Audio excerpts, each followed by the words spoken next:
the world. And our mission is to develop leaders and decision makers who are globally aware and socially responsible. And this program is part of a long series of programs which have been developing over the last 5 years to particularly help develop our global awareness. In that program, we've had any number of opportunities to have things like international business planning competitions, and we have an entrepreneurship class here. I hope you folks will all consider it. And if you have some folks in Europe who'd like to join us, Tina, on that would be wonderful. Rena can give you the details. We've had international symposiums, and many of our major events are broadcast live around the world. So this is one more of an important series of initiatives. This year, what we did is we asked each department to have one live broadcast from around the world that we could share with everybody. And we started with the accounting taxation area. We had Paul Pachter from London, who came in from the International Accounting Standards Board. He gave us a very, very insightful discussion. And then from our Economics, Finance, Insurance group, we had Lila Medeiros, who heads up all of the Bermuda Industry Studies group. She came in from Bermuda, and today we're so glad that you're coming in to join us, Tina, as our third speaker in this series this year. Looking forward to it. So I just wanted to share with everyone a little bit about Tina's background as we get started. Tina comes to us quite appropriately as an IT consultant, as we're really moving forward with some great technological advances here, and this is what's making this communications possible. She's worked in the IT industry for 12 years, and has extensive knowledge and business experience in various industries, having worked in many European countries.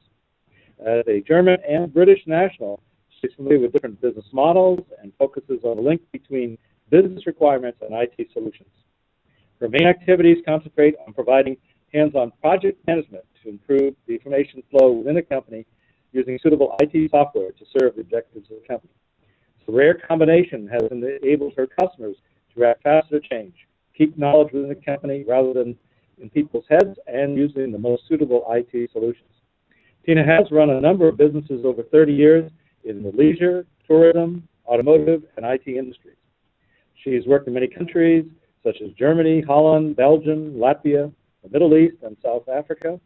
She's president of the European Small Business Alliance, a pan-European business organization based in Brussels, lobbying the European institutions to improve the legislative framework for small businesses in the EU. She is a chairman for international affairs for the Federation of Small Business, the largest small business organization in the United Kingdom. Tina comes with an absolutely wonderful background. We're looking forward to her comments. I'm sure it's the case in Europe as it is here and around the world, that entrepreneurs really are the ones who are driving our economy, the creation of new jobs, new ideas, new innovation. Very, very important work that's being done, and we look forward to hearing your comments about what's happening in Europe and hearing the questions that we have from our United States perspective. Please join me in welcoming Tina.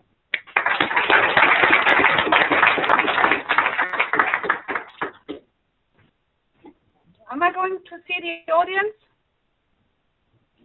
You should have 6 videos looking at each group. All right, so I don't see the audience. That's okay. Okay, yeah, everybody, come. Sorry? Welcome. Okay.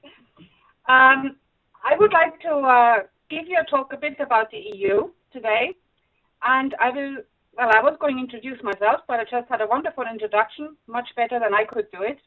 I will explain to you what ESBA is, the European Small Business Alliance, and then I go on to the competencies of the EU and the member states. These are very different things, and I don't know what your background is and how much you already know, so I thought it would be a good grounding to explain that to you first. Then I would like to explain how legislation is made in the EU and how it is agreed and implemented. I give you some SME statistics and what their contributions are to the European economy, what the problems are, and there are lots of problems, as always, what the tax policies are and other incentives for small businesses and entrepreneurs, what the investment is in entrepreneurship as such, a very important subject, of course. I also talk a bit about the internal market, which is basically the market of all member states. And I give you some examples of legislation, which we deal with in ESBA and the FSB. And last but not least, I would like to go a little bit over the ground of cultural and country differences. So you've already heard quite a lot about me, what I do. so I don't need to repeat that. What you basically see is that I'm business through and through. And the reason for that is that I was brought up in a family business. And my entire family, my sisters, everybody runs a business and has done so all their lives. So I can assure you I would make an absolutely awful employee. I'm far too independent-minded. So when I was running a business in Germany, we had, like every business, lots of problems with the law. There's new legislation coming in all the time, and you have to fight this. And I kept saying to my father, you keep complaining what the state is doing wrong, but you're not doing anything about it. He said, oh, I haven't got time, I'm not interested.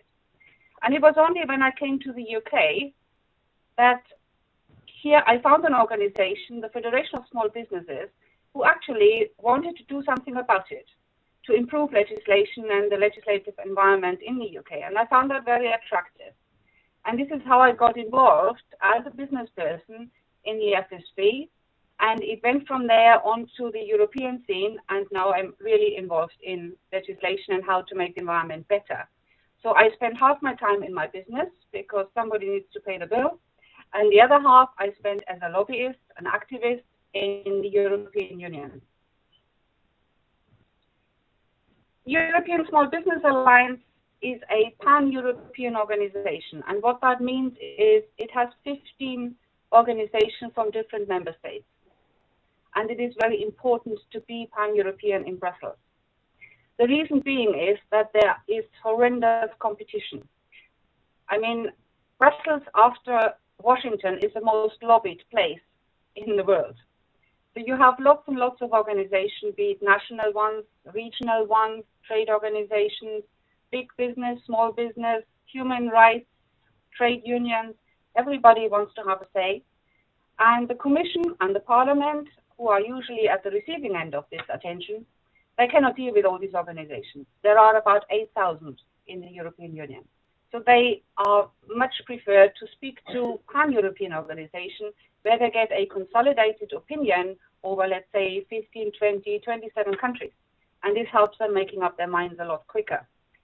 ESPA is non-party political. That's important. We talk to any political party.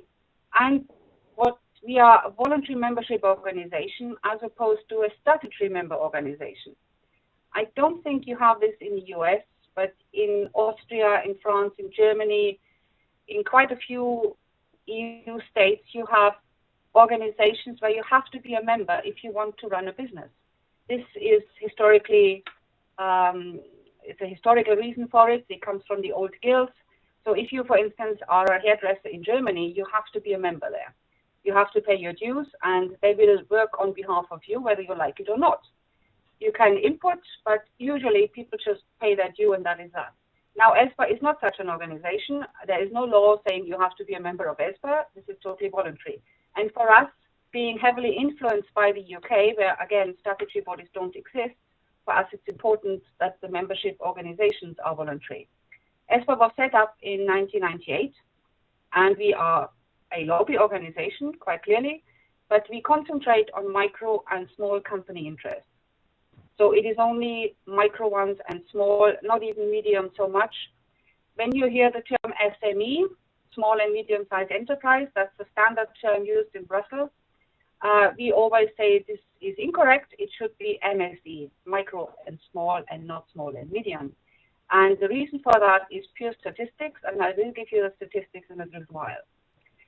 The other big difference to other organizations in Brussels is that in ESPA, the representation is done by business people, people like myself. I run a business. I go from my home in Wales, not London, Wales, and I fly over to Brussels, and I speak to Commission officials or to MEPs, and I tell them the problems we have as businesses on the ground. This is very important because you go to a dentist when you have a toothache. There is just no point sending somebody else. We do have staff, and they are very valuable to us. They do a lot of research for us. But it is important that the business people bring the real-life case studies to the legislators. Otherwise, they don't understand why we are having such a problem with something. Now, the connection to the Federation of Small Businesses is very simple. This is a UK organization, and it is, as in the introduction was mentioned, the UK largest small business organization with 210,000 members.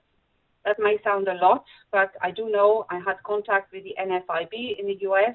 They have over 600,000 members, which is a lot more. And if you consider that the UK has 4.5 million businesses, we are still relatively small, but amongst the business organizations, we are the largest.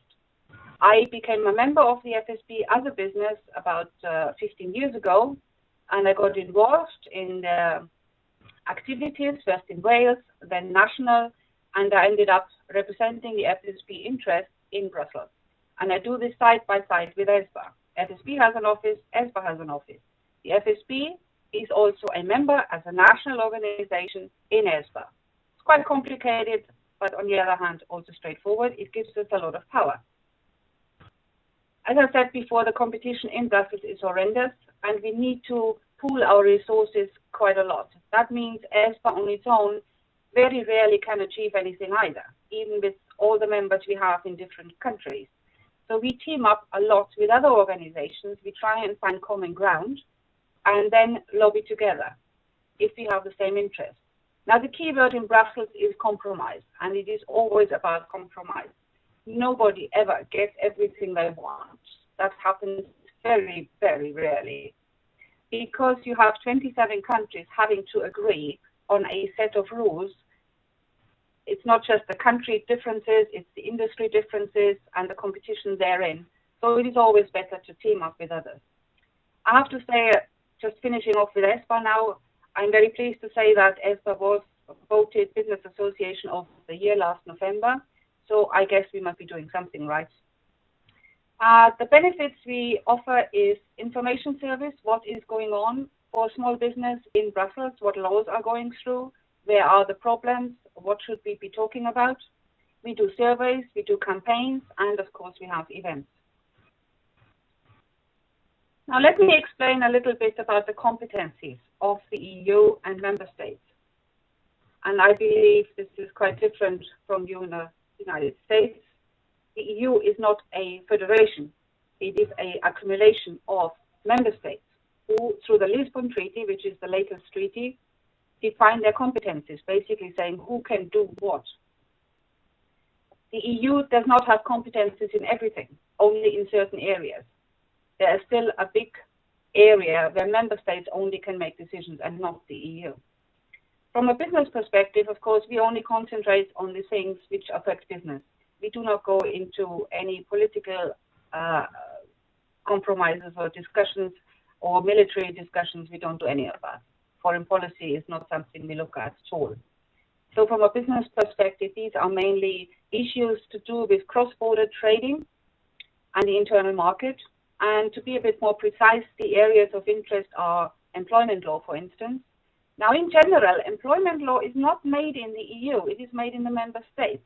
However, if it is related to health and safety issues, for instance, working time, how long you can work before you get too tired and you're accident prone, parental leave, maternity leave, paternity leave, that kind of thing is regulated by Brussels. There are lots and lots of environmental laws because the member states have decided they have to cut down on carbon emissions, and there are lots of incentives and regulations relating to environmental law, environmental issues. There are tax laws, however, there is no direct EU tax. The tax that can be influenced by the EU is VAT. In terms of tax, they also have competency to basically regulate the accounting rules, how you run your accounts. That's mainly for accounts if you do business in another member state and you have a branch in another member state. However, there's also talk now to simplify accounts throughout all member states, to harmonize basically. That's another area. Access to finance. Now, after the financial crisis, it has become even more of a topic. It has always been a topic. Access to finance, how we can get microcredits, venture capital has always been a big subject. For micro and small companies, this is very, very difficult. Usually, small companies just go to the bank, and before that, they ask their friends and their family and borrow the money there. That's much, much safer from their point of view. Venture capital is not as big here in the EU as it is in the US. simply because you have to have a certain size before you actually can make use of venture capital. And then there is Basel III at the moment. Basel III is actually a committee in Switzerland who is making proposals how to regulate the banks. And they certainly need regulating, as we all know. And these proposals have gone to the Commission, who then is preparing some regulation. Again, this is for the banks, it's not for micro business, but there is an indirect impact because it is all about increasing the capital of banks. So if there is a problem, they can basically last a lot longer. They can weather the storm, so to speak. The banks here in the EU already making threats that means if this goes through, we won't be lending to small businesses, and then it becomes our business again. So we are involved on the fringes and watching this very closely. There is new stuff coming out like contract law, to harmonize contract law, and we now have the beginnings of the European patent, and I'll speak about that a little later. And then we have major frameworks, such as the Small Business Act, very similar to what you have in the US. This has a whole raft of legislation and recommendations. The Small Business Act is not legally binding. It has then within it some directives which have gone through, most of them have. We have another framework called the Internal Market Act, and I'll talk about that in a little while. We have the Digital Agenda, which is all about IT and ICT and how to improve that in the EU.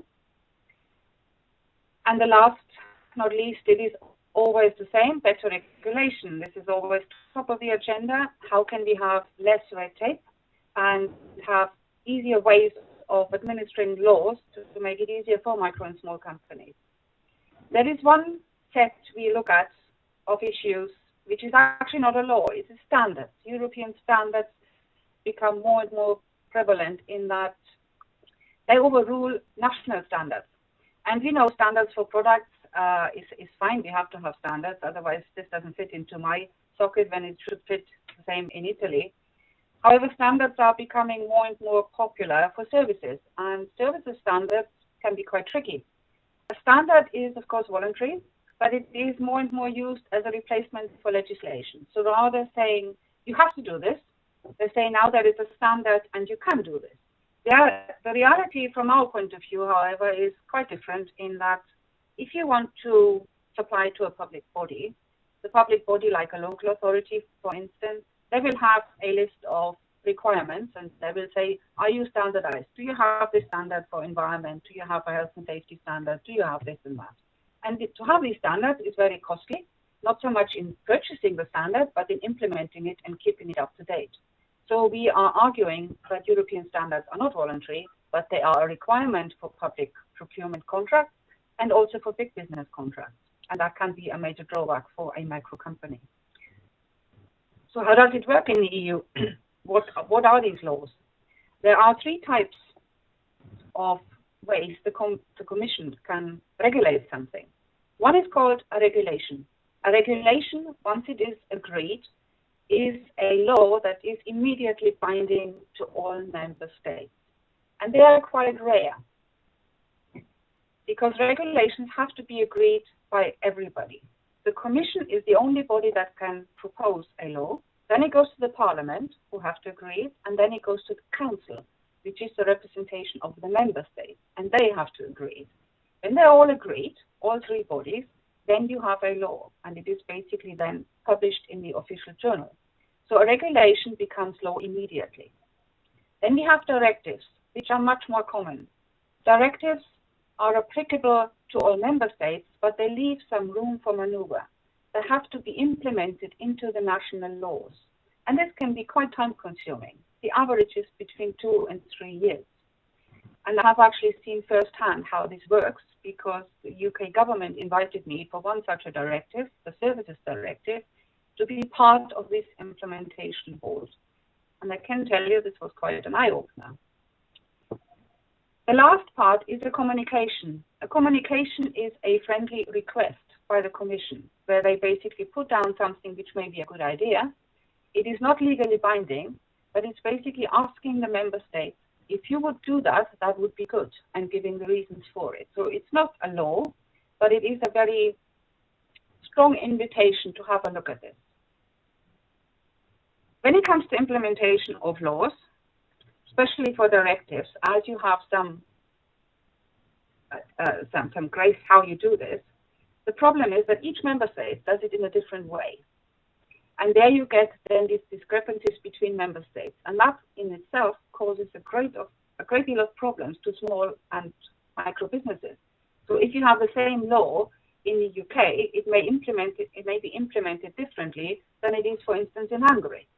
And this is a problem because you want to do something from the UK in Hungary and you cannot assume it is exactly the same. So there is no harmonization.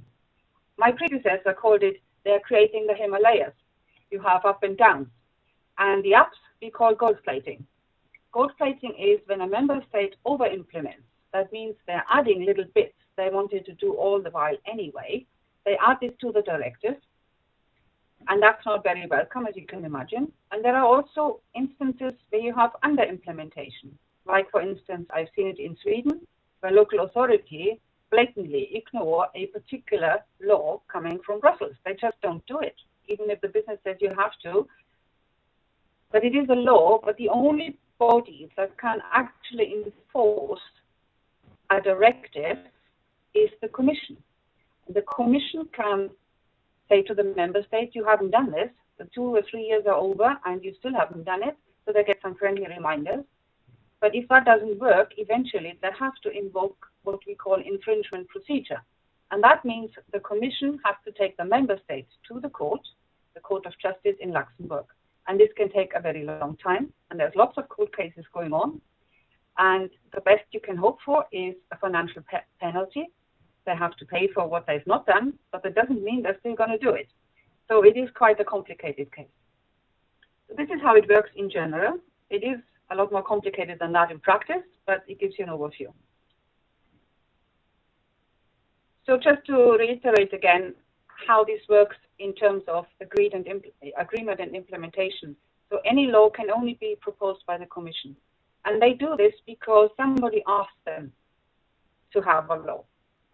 This can be a member state, this can be the council, it can be organizations like trade unions or human rights organizations, it can be a market gap, what they call market gap, so something needs to be done because otherwise it won't work. They usually do this proposal after fairly extensive consultations. These consultations are ongoing all the time. There are many, many online to be done. They do a lot of research, they speak to stakeholders, and for us in ELSPA, this is the time to go in and to basically say, what are you planning? And we give our comments and try and make this as best as we can. This is the best time to go. Once it is written down, it is very difficult to change anything. Sometimes they do an impact assessment. They should always do an impact assessment. This is not quite the case.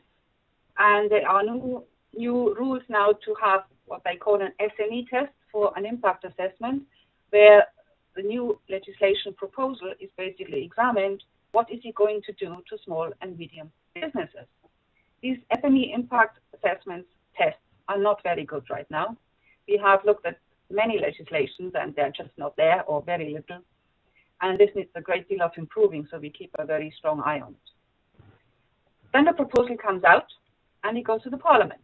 And the Parliament feeds it through various committees who give their opinions, and it ends up in plenary, the full Parliament. The full Parliament usually sits in Strasbourg in France, and they spend 4 days every month in Strasbourg to have a full plenary to go through all these various proposals, some for the first time, some for the second time, and some for just the final voting. Then the Parliament decides to make amendments, and this way gets complicated because they say, yes, it's a good proposal, but we need to change this and we need to change that. There can be up to 2,000 amendments for one piece of law, which is an awful lot. We have to go through these things. We have to look at it. We have very close relationships with the MEPs because they are the only elected body in the EU. They're the only politicians where we can actually vote for. They are almost 800 MEPs from 27 countries, and they are divided in political parties. Hence, we are non-party political because we need to be able to speak to everybody. As a pan-European organization, of course, our national members, they speak to the MEPs in their country. We in the UK do the same. But we do spend a great deal in Strasbourg, where we have a fairly captive audience, because they all meet in one place. It's very easy to catch them. And then you have 5 to 10 minute meetings to get through 100 in about 3 days. This is how this works. It's quite hard legwork. And to try and get your points across, which you have to be very selective about what you want. So the problem with all these amendments is that the impact assessment was originally made by the Commission. Then the amendments come in and there is no new impact assessment. And this is something we heavily criticize, because we should be able to see these amendments can be fairly drastic and have a fairly strong impact. So once the Parliament has seen it, made the amendments, it then goes to the Council, which is the member state representations. We have very little access to this. As a British organization, we can go and speak to the government here in London, of course. So can somebody in Italy or in Sweden, but it's very limited. They are quite open to discussions, but in the end, the member state has a lot of issues to negotiate, and they always take the helicopter view. What else is going on? Where else do we need to compromise? In a good old-fashioned way, it is horse trading in the end. And they may say, yes, we give in for that, but then I get that from you. And this is how it's in practical terms how this works. After the Council, it goes back to Parliament for a second reading, and by that time, there is basically nothing we can change anymore. It's very, very unlikely. So the law usually goes through, and if it doesn't, because the Council and the Parliament could not agree, then it goes to a procedure called conciliation, and they have to come to a compromise. And this does not always happen. If they cannot agree at all, it falls and it just disappears for the time being. It is being shelved for some other times where it may come back again. Once it is signed off, it is published in the official journal, and then member states have to implement it. And as I said before, I was involved in the Services Directive, which is a very important directive for small business. It basically tries to make it easier for small companies to provide their services in any member state.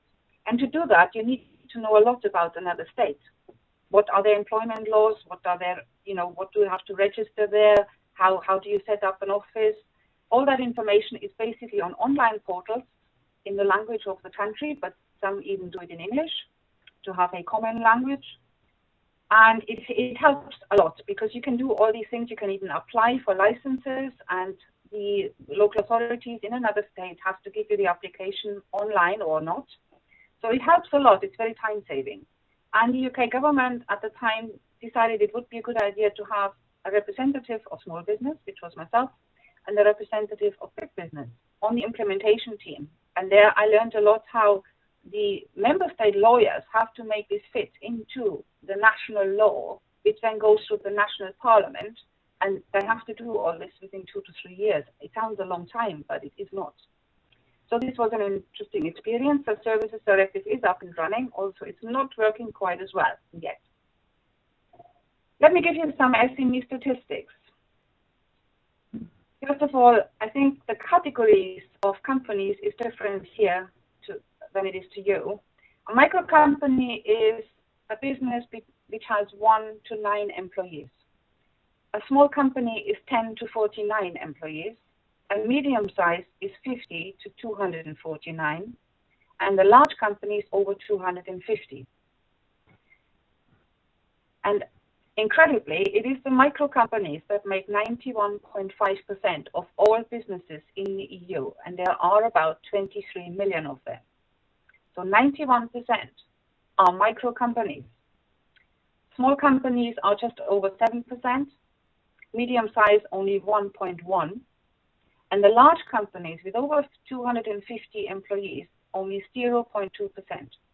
And this is important to know because laws up to 10 years ago were made almost exclusively for large companies.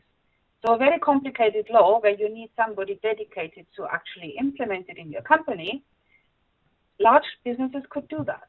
Micro and small could not, and they were struggling.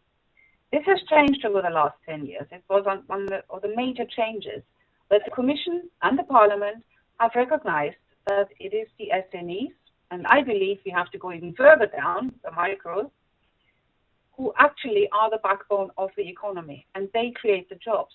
And there are numbers attached to this. There are 67% of private sector jobs are created by SMEs, a third by micro companies, and just over 32% by large. So this is almost equal. 20% are created by small companies and 17% by medium size. So micro companies create as many jobs as the large companies do. So it is very important that micro companies can actually deal with laws and the regulation. Otherwise, how are they going to create the jobs? This has now been recognized, and I'm really pleased to see that. That has made our lives a lot easier. We have a lot more open discussion, and it's more important for the Commission and parliamentarians, what is he going to do to small business? So 99.8% of all businesses in the EU are SMEs, and more than 80% of employment in some sectors are created by them. For instance, in manufacturing, in metal products, construction and furniture.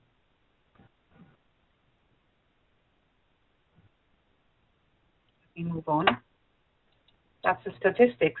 What is the problem? What are the problems? There are lots of challenges.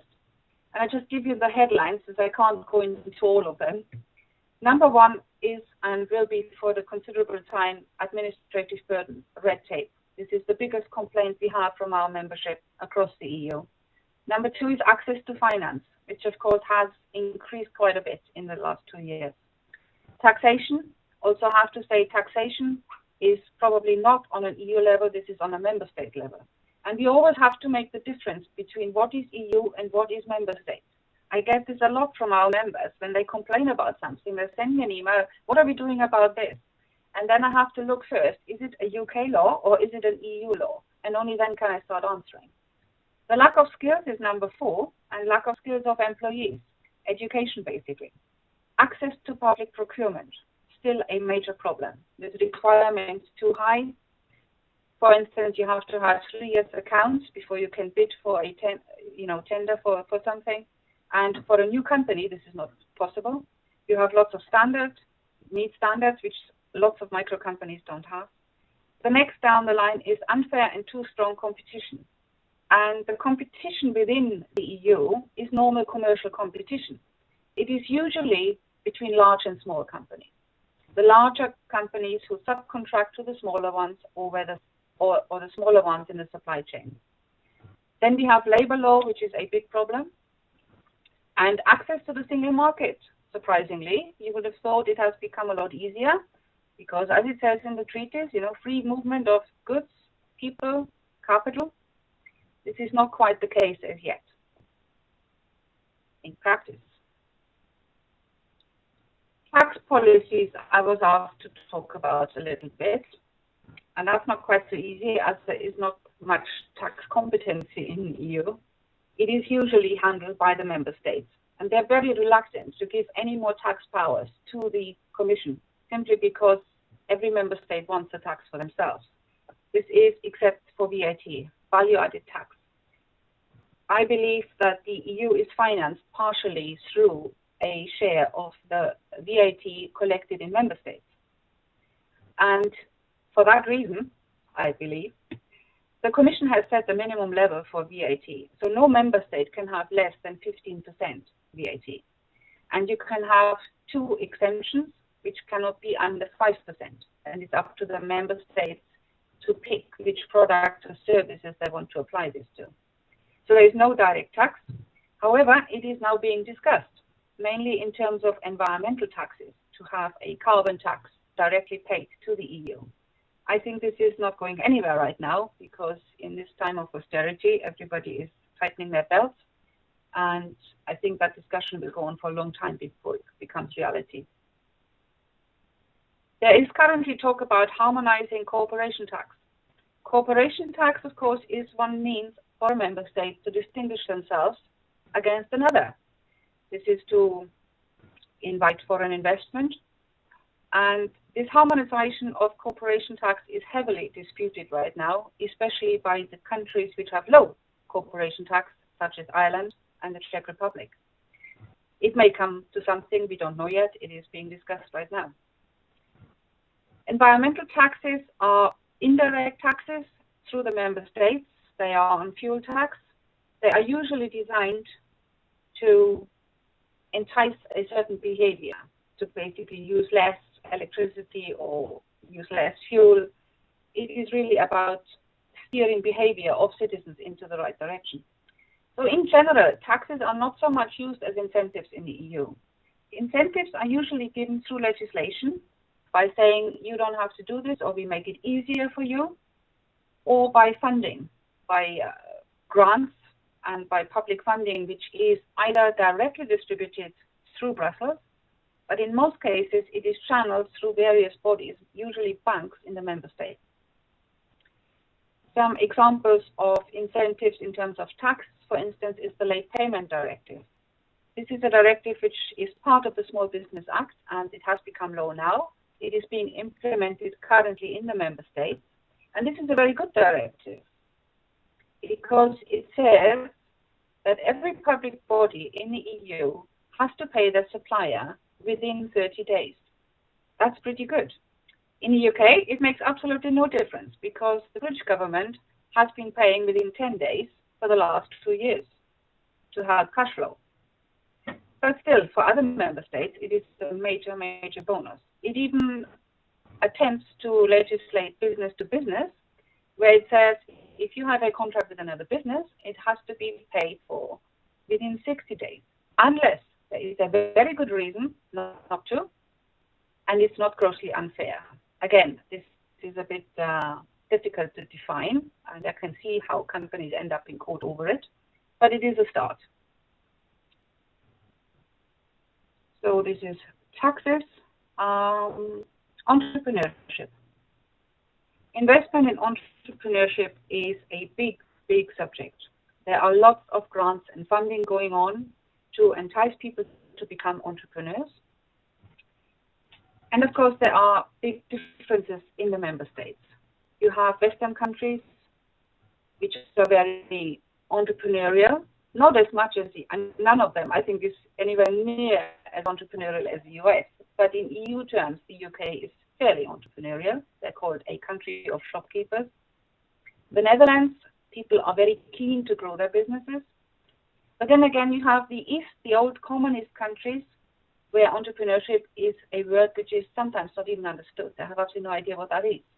And I do know I just have been to the FSB conference last weekend, and I had somebody there from Romania, a lady who works at a university, and they've just created a new entrepreneur course, as you do, to teach Romanians how to become an entrepreneur, which is not easy to do with that kind of background.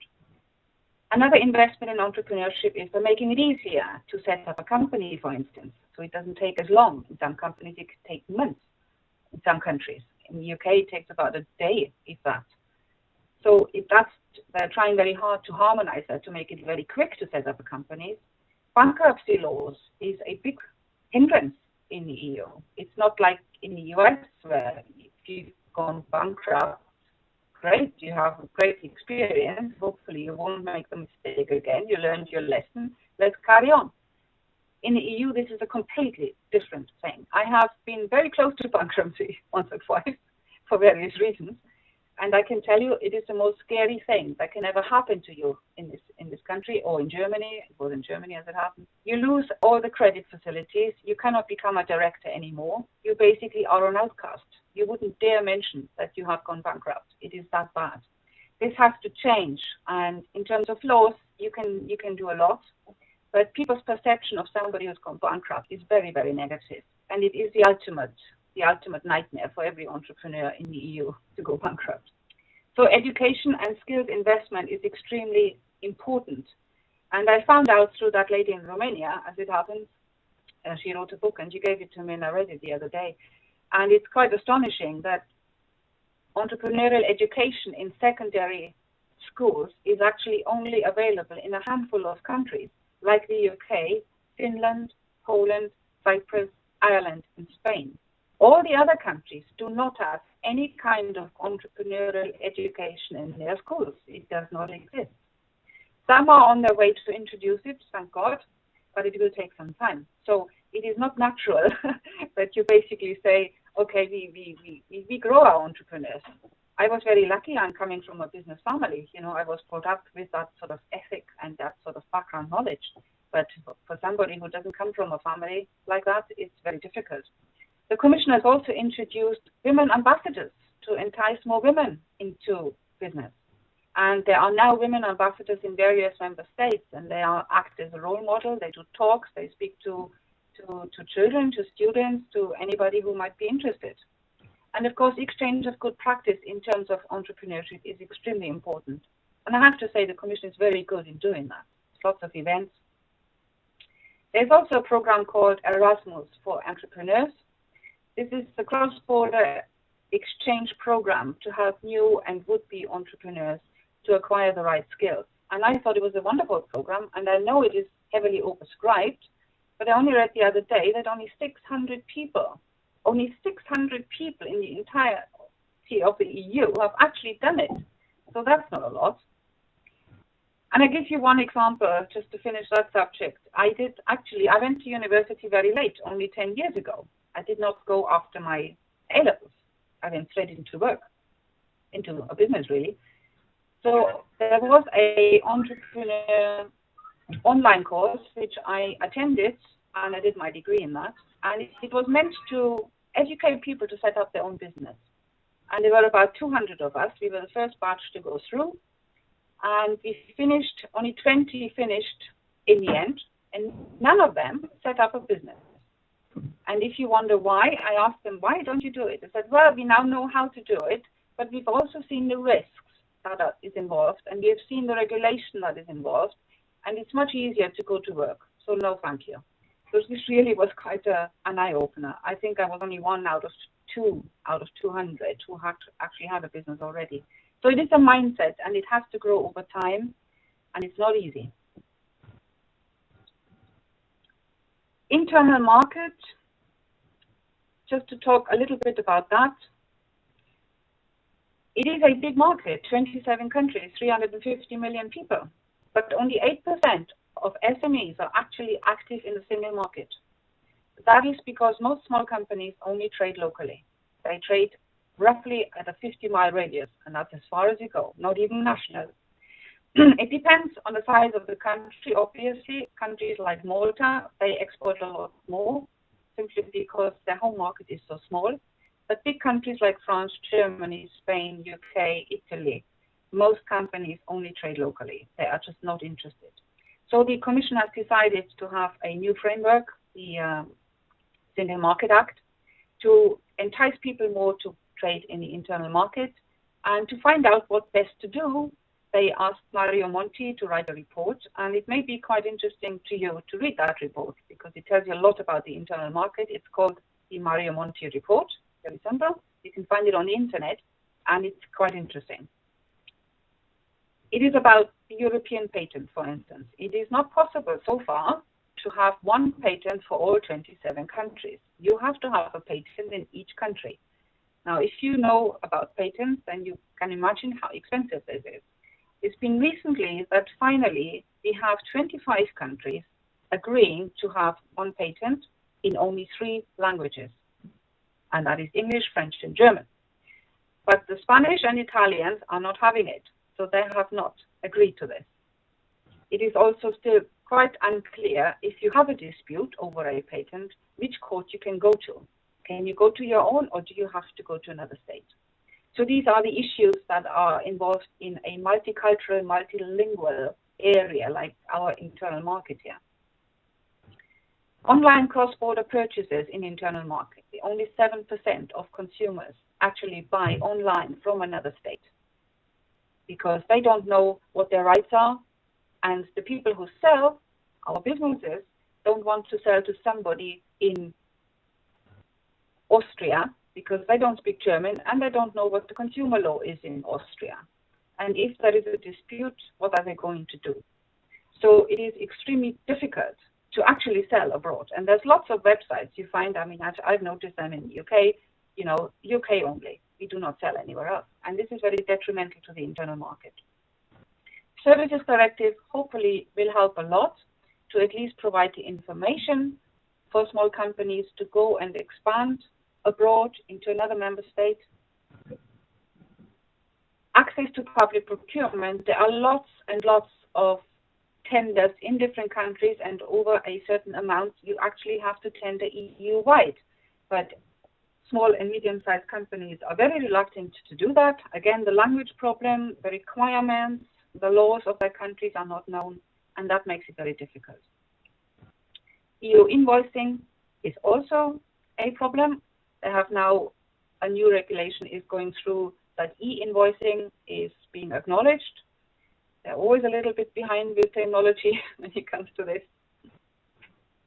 We have the professional qualification directive. So, for instance, if you have a qualification in France, that does not automatically entitle you to do the same work in Finland, and vice versa. So this directive hopefully is overcoming these problems. So actually we can compare what qualification goes with another one and which is exchangeable.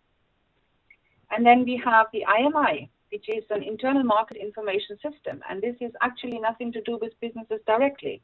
This is an information system where the member states, the civil servants of each member state, have a database available where they can check up on people, whatever they do in whichever member state. This can be very beneficial because if you have a license for a restaurant in Belgium and you want to open a restaurant in Italy, and you have a license already in Belgium, then Italy should automatically give you a license. This is not quite the case yet. It should do, but it's not quite as simple yet. So it is meant for the civil servants who give the licenses of both countries to check. You got the license, you gave it to them, there were no problems, fine, so you can do the same. So this is currently being implemented, and hopefully it will work better in the future. The downside, of course, is that a lot more control is being wielded over the businesses because member states will know what's happening elsewhere. Examples of legislations we got involved in recently quite heavily is the accounting rules. We have what is called the high-level group for admin burden. This is a group of people, and it is chaired by Edmund Stoiber, who was the past president of Bavaria, where I am from originally. It's 15 people who are trying to find ways of making laws simpler for small and micro companies. And they come up with the idea that if you have no dealing... Sorry? Cannot hear me? We hear you. Yes, we do. Okay, good. So they've come up with a great idea. If you're a small company and you do not deal in another member state and you do not want any finance from the bank, why do you have to have full accounts, which is very costly? I mean, it cost me quite a lot of money to have my accountant to set up the whole shebang for the company's house. And it was a good idea. And it went through Parliament, and we finally convinced the Parliament it was a good idea. But then the member state says, no, I don't think we should do that, because obviously accounting companies weren't too keen on that idea. So the accounting rule campaign is still ongoing. Something which seems quite simple to do becomes very complicated when the stakeholders are so widespread and varied. Contract law is a new idea, and we are discussing that currently, in that if you are a business and want to do a contract with another business in another country, it is quite complicated because which country's law applies, so you have to agree that, and there's also a language problem. So the idea of the Commission was, why don't we have an alternative, a voluntary model contract for business to business throughout the EU? That would make it much easier for small companies, and they could enforce it in their own courts, so they don't have to go abroad to do this. Again, this is highly disputed at the moment, and maybe it will come to something, maybe it will not. So these are the detailed campaigns we are currently involved in. And let me conclude now with some historical and cultural differences. I mean, we spent the last 1,500 years at least fighting each other. So all in all, I think the EU is miraculously functioning to some sort of degree, which is really, given the historical background, quite amazing. The cultural differences are horrendous. as I indicated, Western and Eastern countries are very, very different. You have very experienced, commercially orientated companies in the West and very inexperienced, fledgling companies in the East. You have the North and South divide, where you have very organized, well-organized organizations and companies in Sweden and Finland, highly technically advanced. Estonia, terribly advanced in terms of IT. And then you have countries like Hungary who are seriously struggling. Italy hasn't really got a law, I have to say. It is absolutely amazing what goes on in Italy. Lots and lots of small companies all struggling to get on. Then you have countries which are much more protectionist than others. They don't want to give up their rights. They don't want to harmonize. They don't want to let other people come in and take business. They don't want the competition. And I'm not naming any countries here now, just to be safe. The inequality of legislative implementation is also a big problem. If it was the same in every country, it would help a lot, and it's not. Directives, which is used the most, are just implemented if they're implemented too much or too little, and this creates such uneven and unfair situations which make it very difficult for a micro company to operate in. Language, of course, is the big one. We have in the EU 11 official languages. So everything that's being done in terms of paperwork is done in 11 languages. It used to be all French. Brussels used to be all French. Now, the last 5 years, it all moved into English. And I'm very glad about that because I don't speak French. But still, as a business, to deal in another country, it is very difficult. And last but not least, there is also the regions. The EU has 350 regions, and the regions are the areas where the funding is dished out to them, structural funds, to improve their infrastructure, their education, all kinds of help goes to the regions, and they all fight their own little corner. So the variety is tremendous. It makes it a very interesting place to be in, but when it comes to business, it can be very tricky. All we can do is work together and improve it together, and in ESPA, that's exactly what we're trying to do. I have lots of colleagues from other countries. We all speak English, thank God for that. It's very easy for me, not so easy for them. But we try and have a common opinion, which we then bring forward to the politicians and the Commission to hopefully make them understand more what it is it's going to do to us, whatever that is they want to do. So I think I finish here, and I look forward to some questions. You must have loads. I've given you lots of reasons. So I look forward to your questions. Thank you.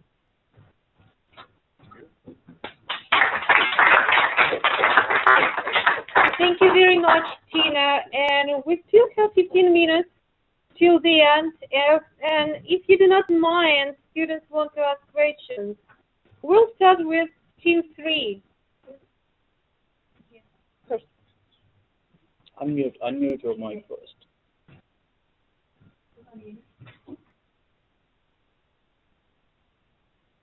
Okay.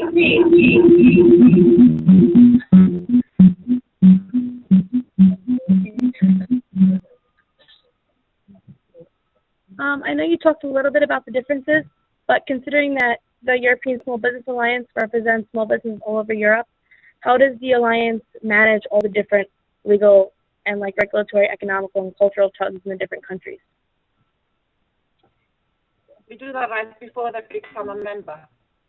Okay, so when we have an application of an organization, we have long talks with them to make sure that we all have the same ideas, the same principles, and the same problems. In essence, all the members are representing micro and small companies, and to be fair, the problems are pretty much the same in every country. The way you go about it may change a little bit, but in the end, before you take on a member, you already know we have similar interests. Now, you can have differences, of course. We discuss that in board meetings. You know, if you say this is the line we are taking, and somebody says, no, I don't agree with this, you have to compromise, like the Parliament has to and the Council has to. So do we. You have to say it doesn't happen very often, because we are sensible people, but you compromise if you do have a problem. Does that answer your question?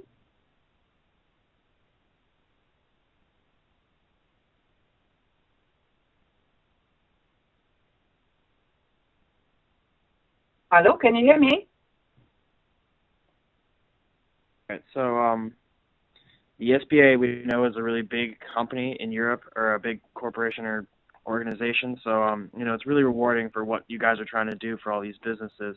What would you say is, what project, event, or change that the ASBA has been a part of has been the greatest impact on the businesses in Europe? Change from large business to medium size, the attitude towards the size of business, that has changed in the last 5 to 10 years. And I think we have contributed to it. I mean, many people have contributed to it. This is not just an ELSA problem or achievement, but I think the realization of the Commission and the Parliament that medium SMEs are the backbone of the economy, that's basically the biggest achievement, I think. What we now need to do, because that is reflected in everything they do. When they do have a new proposal, they think now, what is he going to do to SMEs? This didn't exist 10 years ago. They didn't even ask the question. There wasn't a problem in their view. Now they do think about it. And I think the next step now is to make them think much more about micro companies, because as I gave you the statistics, they're over 91%. And whether you make laws just for micro companies, I don't think is actually viable. But what you can do is you can say, as long as you are a micro company with less than 9 employees, you are exempt from certain regulations till you are that size and you can cope with it. And I think that is possible. Does that answer your question? Yes, it does. Thank you.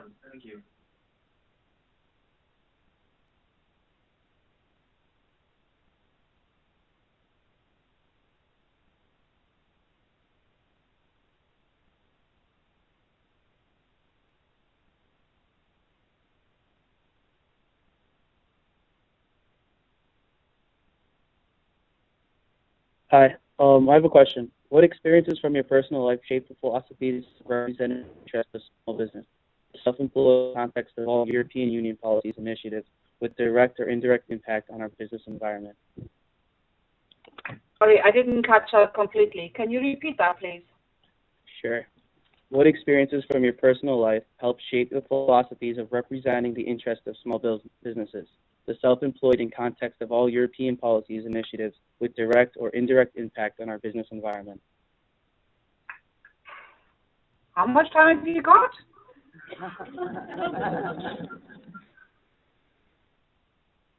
Oh dear, I've got to find a good example now. I've been at least taken out by EU legislation, out of business. I have changed industries for a good reason. There's always a reason why I changed industries, okay? And certainly once, at least, was down to EU legislation. And the example was that for environmental reasons and good reasons, diesel engines had to be more and more environmentally friendly.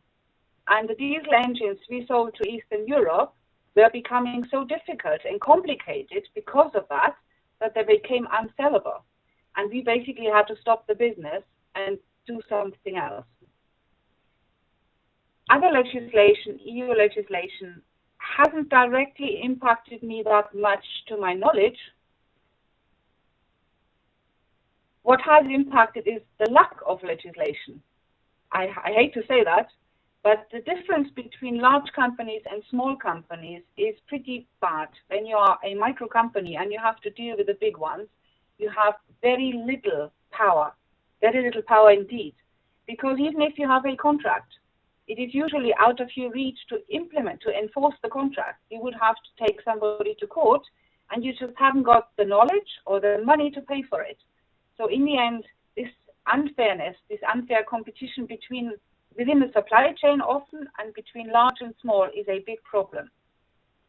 Late payment can be a very big problem. Not so much for me because I do not ship or deliver anything without prepayment.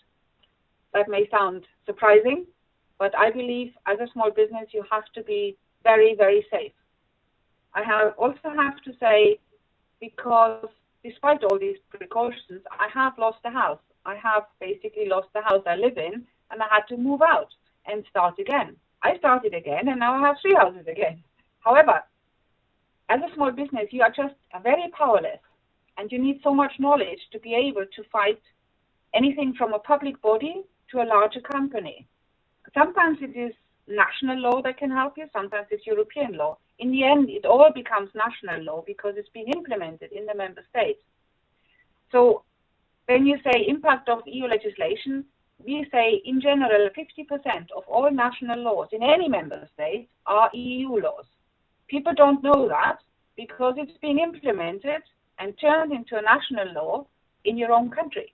So it's very difficult for our members in the FSB, for instance, they have a problem and they write an email and they say, what are you doing about it in Brussels?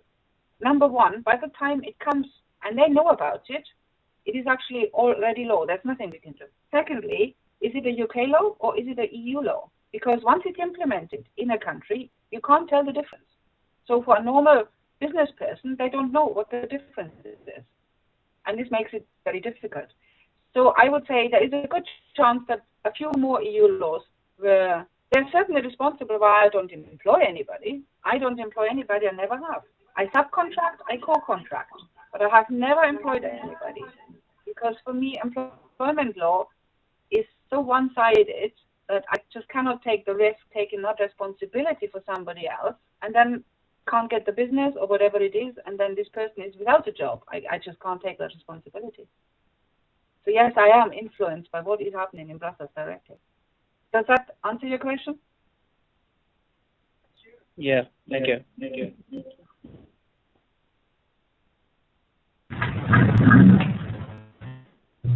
What are some things operating a small business in Europe versus a small business in the United States? That's a difficult one because I don't know enough about the United States, to be honest. I had a very good meeting with the CEO of NFIB. It's a few years ago now, he's retired. And the first question I asked him, why is it that US entrepreneurs or US citizens, so many of them are so much more entrepreneurial than they are in the EU? And he looked at me for quite a while and he said, wow, it's in their genes. Now, I think that is probably true to a degree. I have been in discussions a lot. Are entrepreneurs born or made? It's a big discussion. And what the CEO was saying, basically they are born. I don't think so. I think it's a bit of a mix. I don't think I was born an entrepreneur. I don't even see myself too much as an entrepreneur. I just run a business and try and make the most of it. There are entrepreneurs which are really coming up with new ideas all the time. They set up a new company, they sell it, they move on. This is not what I do. I do what you would call a lifestyle business.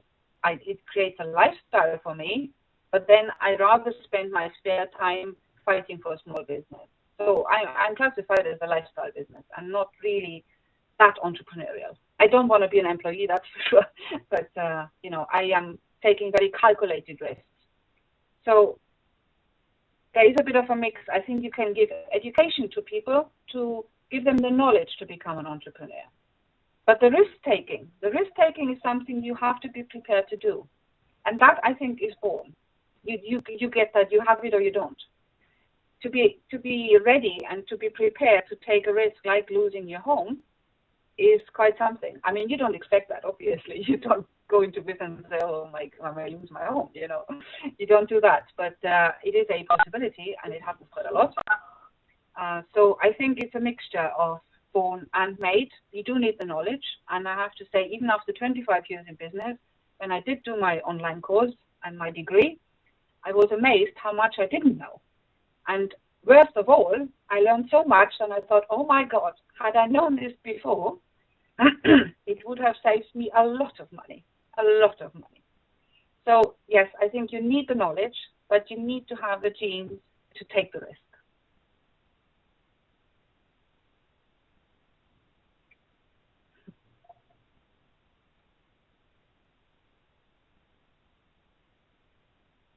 worked in countries as Germany, Holland, Belgium, Latvia, the Middle East, and South Africa.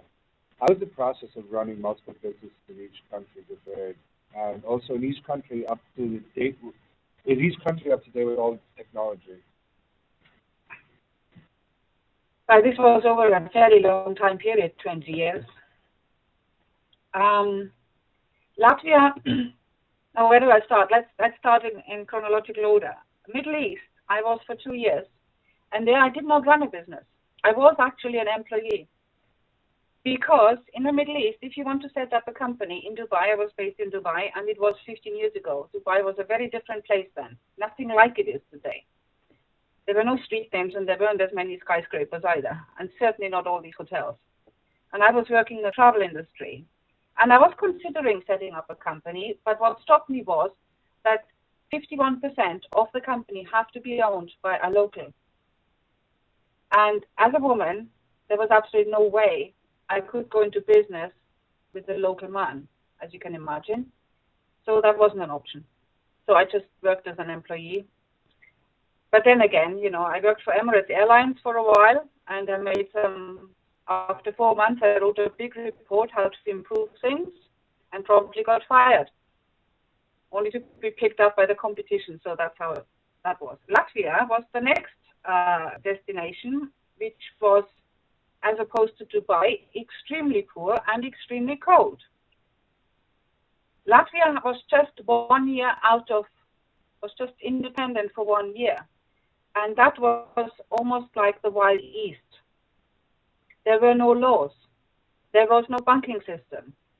There were entrepreneurs, usually financed by the KGB, and you couldn't even make a bank transfer. So we sold engines to refurbish old trucks, Russian trucks, who were basically not moving. And we were very successful. In fact, we were so successful that the big motor manufacturers like Mercedes and Peugeot and Renault, they couldn't do what we could do. This is where small companies are much more flexible, much more innovative.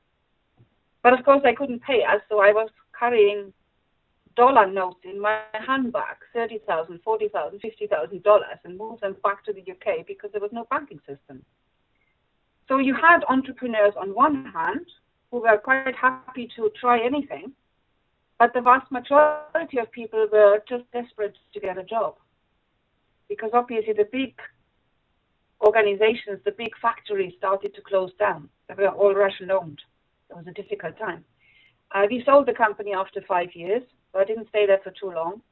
Latvia has improved a great deal in the meantime, but it is not as entrepreneurial in my experience as Estonia, for instance. Estonia has always been a little advanced of Latvia, much more technology advanced, much more adventurous with new things.